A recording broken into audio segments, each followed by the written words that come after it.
At AIA Australia, helping your clients in their time of need is our number one priority. In 2016, we paid over $1.15 billion in claims to both retail and group members. That's over $4.5 million every working day. To offer your clients cover you can trust, chat to your AIA CDM today.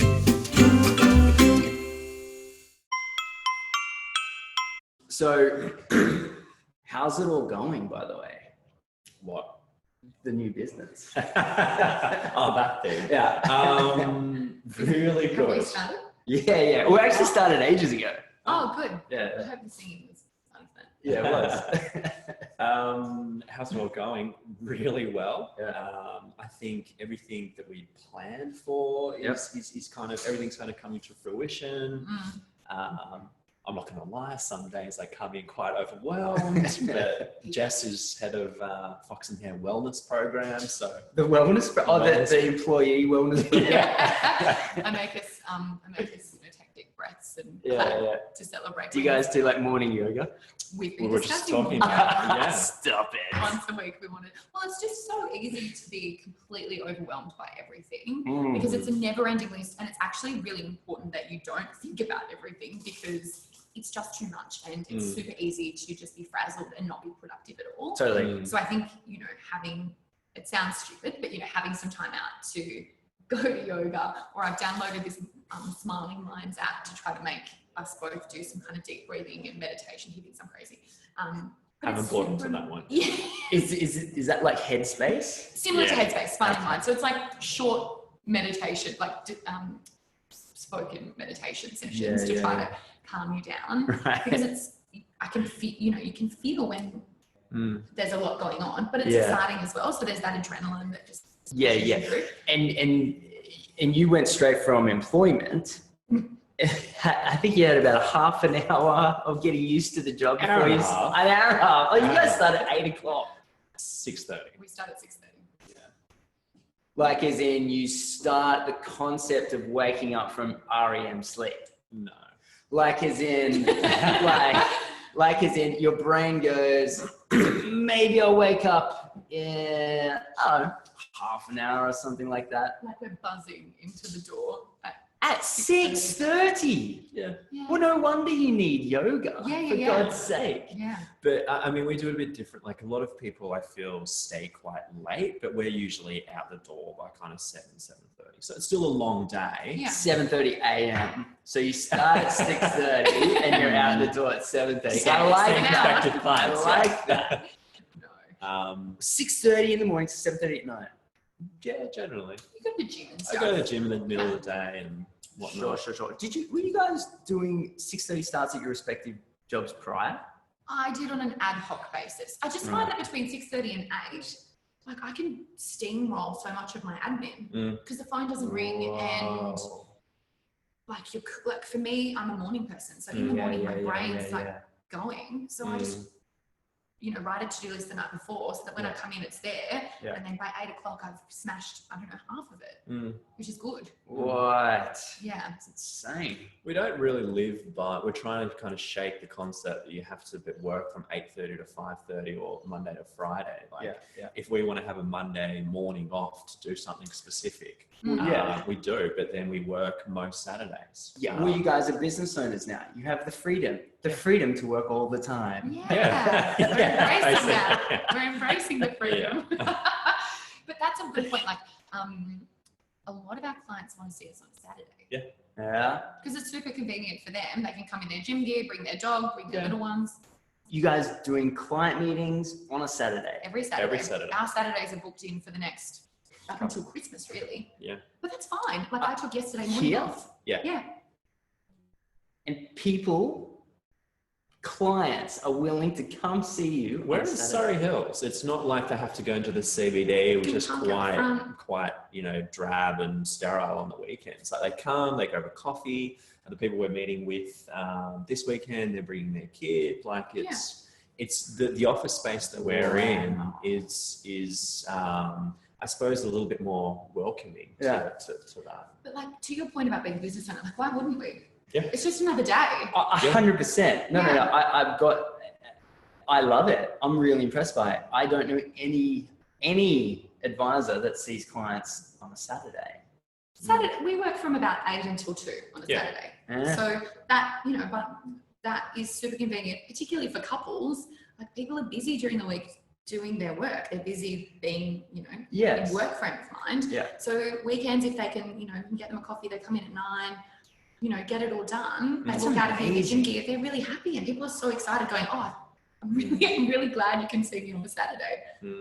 That is a great concept. Now, obviously, this is eating into your personal time, so it might be great for them as a couple. How are your respective other halves taking the fact that you're going for that Saturday? That's a good point. I probably have a bit more of a challenge than Glen, because I have a stepson, and so that is something that we need to manage. So I'm just really cautious about making sure that Sundays are important. So Sundays, and also that if we have things on a Saturday, I just block it out so that I can't do a client meeting on that day. Sure. But if it means that I can go and collect him from school earlier during the weekdays, every second Tuesday we have him for an afternoon. So it's just this whole concept that you just make what works for you and your family. I'd say it's the same. Yeah, totally. I mean, I don't see Saturday any different to a Tuesday.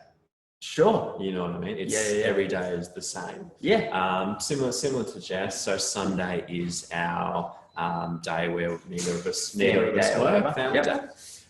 So a lot of time at church then. Yeah. Spend a lot of time at church getting the free bread and wine. But yeah, he's also a business owner. So he's although his hours aren't as flexible, does give us the ability to kind of manage our diaries. That's so awesome. I mean, it's one of the many things I think that are going to make you guys very successful.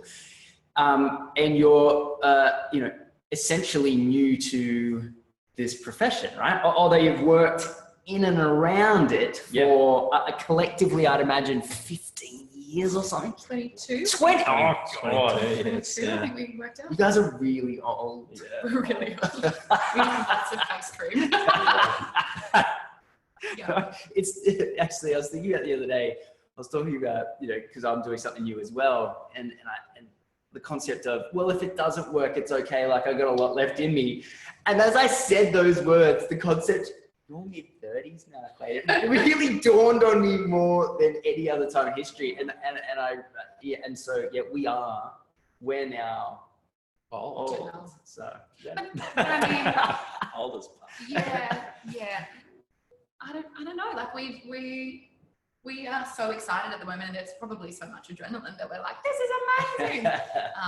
And by the time we retire, the retirement age is probably going to be 90. So we've got a long career span left in us. Absolutely. And it was amazing to watch you guys pull this business together. And I've never seen more diligence, forethought, and structure planning go into launching a new financial planning business. What made you leave your very profitable, great career paths? You had hit director, right? By the time you left Macquarie, and you had just taken on a new role, essentially being the face, for what I could tell, of Zurich. Yeah. So, great career paths. Yeah. You've got this amazing opportunity in the employed land. So, why did you guys join Advice? Yeah, so for me, the last couple of years of Macquarie, my clients were all financial planning firms and accounting firms. Yep. And I think I just saw an area of the market that wasn't being serviced, which is the younger demographic. Yeah. And with this whole concept of Fox and Hare, Jess and I have been working on together for the best part of 2.5 years. Right. And we just wanted to do something a little bit different. Yeah. Which is a big reason why we didn't buy into a business. We didn't buy a book of clients. Yeah. We didn't want to, I suppose, inherit any legacy issues or processes or things like that. So everything we've built has been looking at, I guess, what's been best practice within the wealth management industry, but also definitely beyond that. So looking at systems that other, professional firms use or client service firms use, and trying to embed them in our business. Yep. Literally starting from the ground up. Like Jess and I would catch up every single week and talk about everything from client value proposition to, which candle would buy to determine what our office smelled like everything. That was a Glen-led discussion. Yeah, client experience, right? There is no candle here today. Yeah. I'm so sorry. Yeah, I feel really left out right now. Yeah. But yeah, for me personally, it was just seeing an opportunity in the market to work with a different client base. Yes. I think for me, as you kind of alluded to, the fact that we're getting old, like we worked in corporate for over 10 years each, and living and working in corporate for that amount of time is phenomenal. Like the opportunities that you get to meet people, to learn things, to really push yourself and see phenomenal leaders and work out what you love in their leadership style. Yes. That's amazing. And so much of that we've been able to draw on to build this. But I guess from my perspective, it was that I felt like, if you're looking at what we do as a supply chain, in the kind of supply chain, I was kind of stuck in the middle. And whilst that was incredibly fun and exciting, and I got to meet loads of people who were giving advice, I just felt that I wasn't tangibly making a difference to the end person. And for me, that's incredibly important. Like I want to see someone go through the journey, and I want to see that they're achieving stuff. And I just wasn't getting that. So it was hard. It was super hard. Like it was super hard leaving roles and organizations that we loved and we really respected. But at the end of the day, as Glen said, like we wanted to build something that was ours, and we wanted to have, I guess, complete control over how things were done and how they were built. But it was not without, a lot of kind of trepidation and sadness. I cried the day before I resigned. I was like crying. We both left on really good terms with both of our managers at the time, saying, if Fox and Hare doesn't work out, we'd both have, opportunities back at Zurich or Macquarie. Fantastic. Yeah. That's fantastic. Always live that way, I think. Yeah, 100%. This new style of financial advice, obviously something that XY has been built around, but seeing in practices, Ben's Pivot Wealth, right? You got the Verse guys down in Melbourne, and now you guys. It's amazing to see and here's my big word of the day: apotheosis. Please explain. So I really love this word. It's a religious term. Right. It was when Jesus. I haven't heard it on my Sunday sessions. Well, they don't even use it in church. The only time I've used it is in non-religious terms. But originally, it was when Jesus rose from the dead and then went back up to heaven. Theoretically, sure. And it was like he completed in the most like pure. It was a pure example of everything that was meant to come. So it was like the ultimate completion or the ultimate example of. Okay. So you're still like, I don't know if that's us yet. Well, no. That's us. Right. It's, working on it. Yeah, but it's great to see where advice practices are going. Yeah. And I think though, I'd like to include you guys in those other couple examples, and I'm sure that there are others out there that I'm not including. But it's really, really exciting. It's really cool to see, because ultimately financial advice, I think in the new world is offering value, right? Because you're the person who knows things, and there's people that know other things that aren't money. So they come to you to learn money things. So you offer value, and then you receive value, and the value is in money.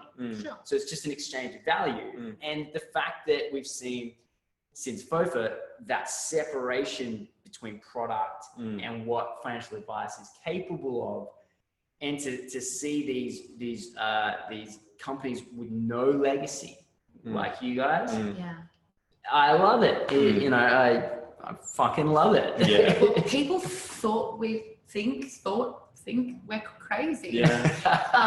you know, because arguably it's a harder road because people buy books of clients because it's an instant of course revenue base. And you know, Glenn mentioned, you know, we've been planning for this for a long period of time, and financially we have been planning for this for a really long period of time, so that we could take that purist model where we could build things from the ground up and not have someone call us who we've never met before who has got an aged care question or you know a pension question. I mean, we know lots of fabulous advisors that want to work in that space.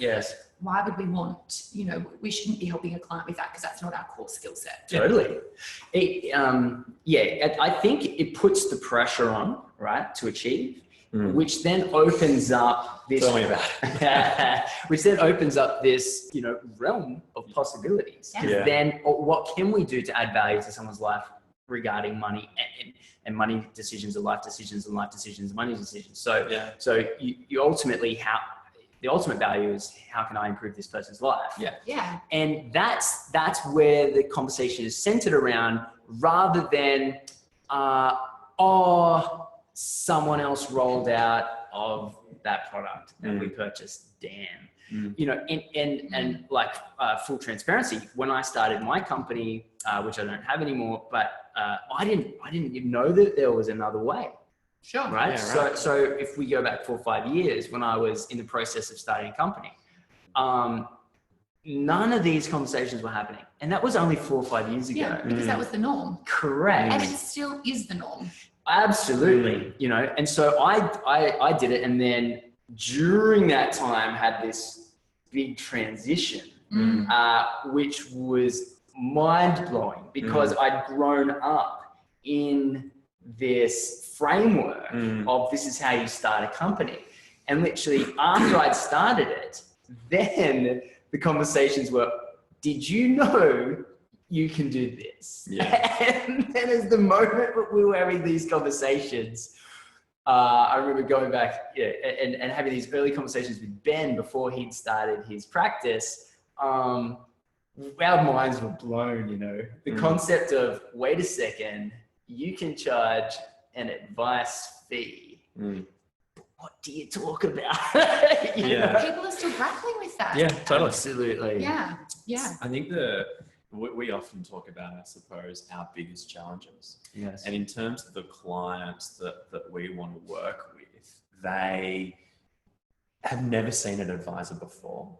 So don't really know what the experience is going to be like. They assume that advice is only for the ultra wealthy and the rich and who have copious amounts to invest. And the third is they don't know if now is the right time to seek advice. So in the very first meeting that Jess and I have with a prospective client, it's really overcoming those 3 things.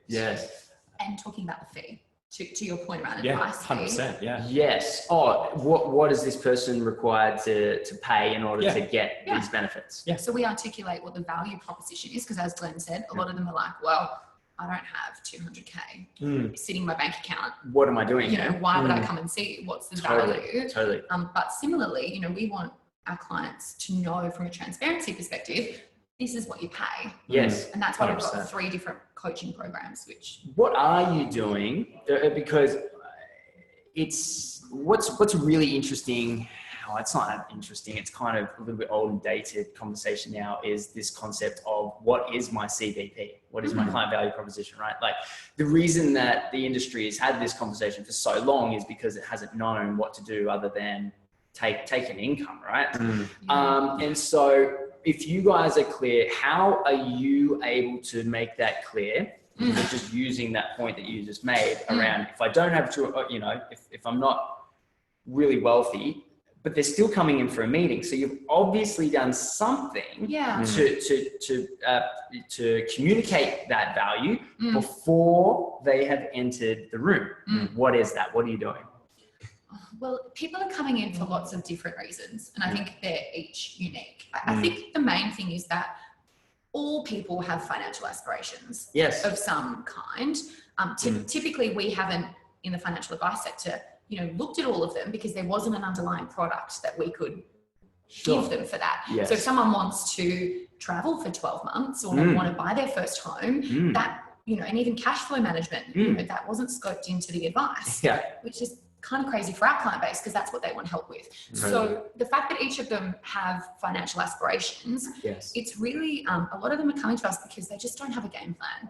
And they've spent years working their backside off, and a lot of them haven't saved and they don't have a lot to show for it. And quite a lot of it's frustration at themselves that they haven't got to where they want to be.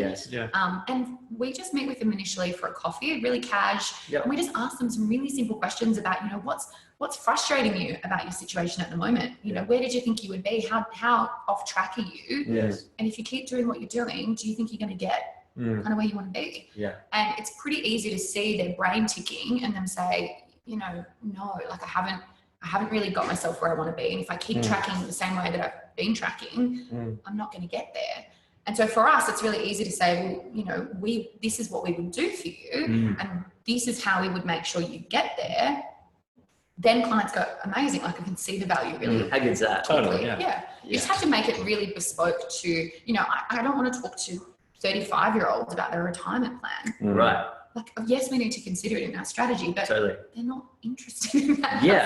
Absolutely. They want to travel to Europe every year and they want to, you know, buy property and do fun stuff. We have to change how we speak to consumers, because the way that I think us as an entire conglomerate within financial advice, you know, if I look at most people's websites, what do? We help them with superannuation, retirement planning, estate planning, like our clients. Don't care about. That's not the leading discussion point. It's so funny, isn't it, to look. I see financial planning and the whole finance industry actually.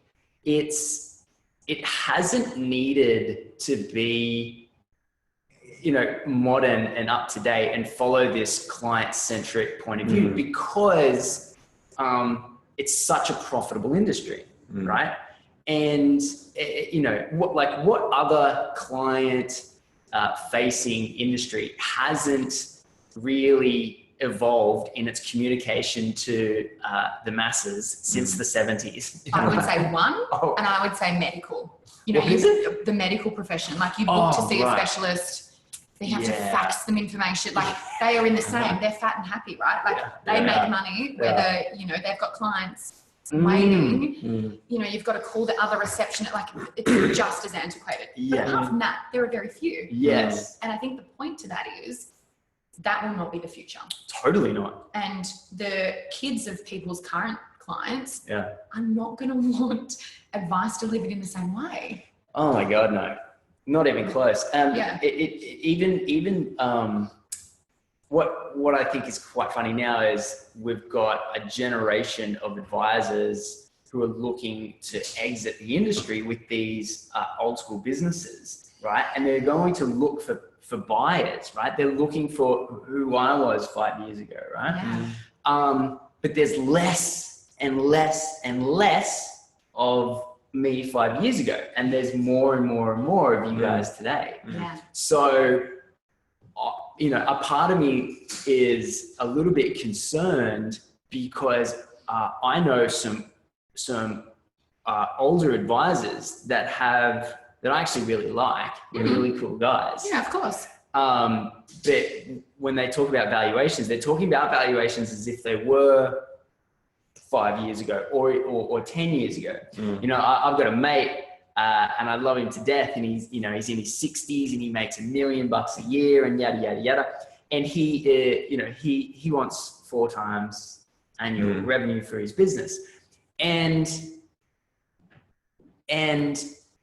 that's just not going to happen because, I know a planner who has started a business from scratch. They are only a handful of years in, and they're already doing half of that. No debt. No purchase. Because starting from scratch has allowed this person to simply focus on, well, how do I think if your top level and your focus and the reason why you start a business is I want to improve people's lives, right? Yeah. And then literally then it just comes down to, well, how do I make that super efficient and super effective on this hand? And how do I bring as many people through the door as possible? Yeah. They are really the two Yeah. things to focus on. Because if you've got your top level, how do I just be the best advisor ever? Then, those are the two things. Totally. And there will be such, like, if you look at multiples in years to come, like taking that that advisor as an example, you know, not that we have aspirations to buy a book, but, you know, if we did, there's going to be an efficiency and a technological overlay in terms of understanding multiples. And people need to kind of wake up a bit, because there's some really kind of delusions in terms of multiples. Totally. But, you know, why would you? If you can run an ultra lean business, and we've spent a lot of time really thinking about what is the client journey, end to end, and what are the pain points. Like there's a lot of pain points in that process for our client, and how do we move mountains to reduce them or remove them? Who does what in the business? Like what so who does the client journey, for example? So the onboarding is me. Yep. The ongoing engagement is Jess. So you're the welcome to Fox in Hand. Yeah. And this is how we're going to do it. So we both manage. This is what we've done. Yeah. So we both kind of spent time thinking about the client journey, but, you know, we then came to a point where we were like, well, one person needs to own this end to end. So that's Glen from an upfront perspective. So it's not that I don't go and meet clients in the upfront stage, but in terms of documenting and have, you know, we've got a process document, God knows how many pages it is now, you know, that's Glen's responsibility to make sure it's up to scratch. And from an ongoing perspective, that's my responsibility. And we actually sat down and mapped out all of our business responsibilities, because it's easy to double up, and that's just stupidly inefficient. You're one of the only, especially young advisors I know that wears a tie, but I've just looked at that. And there's, do you know what it is? Skulls. Alexander McQueen. I knew you were going to bring up what I'm wearing. Which, mate, I take my hat off to. But literally, how cool is this? You've got skulls on your tie. But that's not your normal get up for Surrey Hills days. No, so our head office is Surrey Hills. If I'm just staying in Surrey Hills, it's jeans, t-shirt, jeans, and a shirt. Because if I'm sitting down in a hipster cafe where the chairs are like this high and I'm in a full suit, it looks pretty awkward. But if I'm going into the city, which I am today, I'll put on the monkey suit. So I literally dress based on, I guess, who I'm meeting with that day, to ensure that they feel as comfortable as possible. Yeah. Makes sense. And are you enjoying it? Loving it. It is full on. It is overwhelming at some points. The feedback that we've got has been really amazing. Everything that all the systems and processes and or I guess the back office staff, as well as the client journey, is an ever evolving, I guess, project, I suppose you could say, which is what we wanted and which is what we anticipated. Like after every single meeting we do, we critique each other, we critique the processes, the process we went through, we critique the questions we asked, we critique our follow-up, everything. And I think we are fortunate in that there are two of us, because we have spoken to a couple of startups, not financial planners, and some of the people that went solo. They felt that it was challenging just because, you know, they didn't have that person to kind of bounce ideas off. And even with touching on, I guess, the roles and responsibilities piece, although I manage, you know, the documenting the onboarding process, it is a reflection of both of us, except I just manage it. And say, you know, marketing. Jess, I suppose, owns the marketing piece. So it's her responsibility to kind of put together a marketing plan, which then I critique. Is it basically her just waving her hair in the wind? No. Standing out the front just... I'm disappointed you're here today, because I said to Glen, I've got a haircut booked for tomorrow. I could have had beautiful hair. No, that's not the marketing plan. Okay, just checking. But I think this is leaning off corporate. Like, it's pretty rare, I think, to people who've just started to have actually segmented pretty specifically who owns what and what is the role of that person and what are we accountable to deliver to each other. And we make sure that we hold each other to account for that. That's awesome. And we also asked the market. So before we even launched, I suppose a couple of months ago, we held a focus group 12 months ago. We held a focus group about 4 months ago. And that was just getting, I guess, this room here full of 10, 12 prospective clients. We had an external facilitator come in and facilitate the discussion. And the first focus group was around, I guess, our ideal client's attitude towards money, the concept of financial advice, things like that. And then the more recent focus group, taking on the feedback from the first, was really showing them our advice process, our website, our ongoing engagement philosophy, and just getting them to rip it apart. Cool. Which is a weird experiment. Yeah. Because you've been tinkering in the background in the lab for so long, and you think what you've built is the most beautiful, amazing thing in the entire world, and then you kind of put it up for critiquing. You know, it's incredibly important. And apologies, there's some lovely tram work. We're getting a tram here, so I'm sorry if you can hear the noise. So that in itself was so powerful because we fit within our demographic and we think we understand our demographic pretty well. Right. But just even basic stuff that we were overlooking, like one of the pieces of feedback, and I can think of a lot, was, you know, on our what we do for clients, we have things like, you know, gearing and blah blah blah. And one of the people said, I don't know what gearing is. Like we just have so much jargon, and we were like, oh my god, we've accidentally let jargon slip through, and we said we didn't want to do that because we don't want to intimidate. So it's been great. Like if you don't do that at the moment, you're doing yourself a disservice. Like, yes, it's uncomfortable because people like attack things that you think are beautiful. But what we have been able to kind of end up with is so much better 100%, because, you know, we got 12 different opinions. And look, you have to take it with a bit of grain of salt because people disagree, and then you have to make a call about which one you think is right.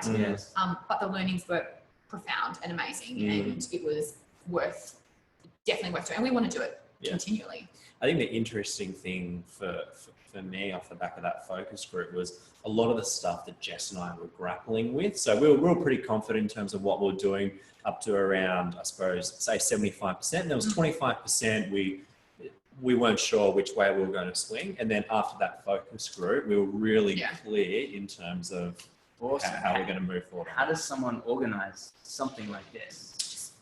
So we basically... What's the name of the company? There's heaps. There's heaps. Okay. And to your point, so it wasn't a facilitator that deals with financial services. We didn't want that. The person that did our website, we had never done a financial services website before. We didn't want that. The websites that we showed our creative, what we liked, were not financial services websites. Awesome. But to your point, in terms of getting 12 people in the room, look, we asked friends of friends. So not people that know us, but people we may have seen once or twice. So didn't really know what we were doing, and from all walks of life. So we had event coordinators, we had a nurse, we had someone that looks after client experience at Virgin Mobile. Just randoms. Wine, lots of wine, because that helps get the truth come out. Truth serum. Lots of cheese. Lots of cheese. Okay. I've specialised in building beautiful cheese boards now. So wine and cheese. An external facilitator. For those that aren't great at wine and cheesing, would Doritos suffice? No, do cheese. Cheese for sure. Look, it's a reflection of your business. I think it's just easy. Go to Aldi and buy 5 cheeses and some crackers and shove them on a board. Stab a knife in the middle. But it's like, it's so easy to do. And you just ask people for an hour and a half of their time. You know, we did simple things like we wrote everyone a thank you card. We got little gifts as they left to say, I mean, people are giving up their time and they're, you know, divulging personally, you know, especially the first one. How do you feel about money? Who taught you about money? You know, there was some personal information shared. And so, you know, you need to think of all the teeny tiny 1% things to make sure people really understand that you value their time and opinion. And the wonderful thing is now a lot of them are coming on as clients. That's Because- awesome. Yeah. Because they've helped build our business. That's brilliant. Yeah, that's really smart. Wow, that would be a great, you could do that every 6 months. Yeah. So it's in the calendar. So at the moment, it's booked in for every year. Yeah. But it is every single year we will be doing at least one. That's brilliant. And then it picks up clients as well. I think what we'll do is just with respect to The noise. Yeah. we'll cut it here. But potentially, I think we've probably got a lot more to discuss about. So we're getting a new podcast, professional booth and everything coming up. So it'd be great to have you guys on board there. But for now, thank you very much. No worries. Thank you. Thanks for having us.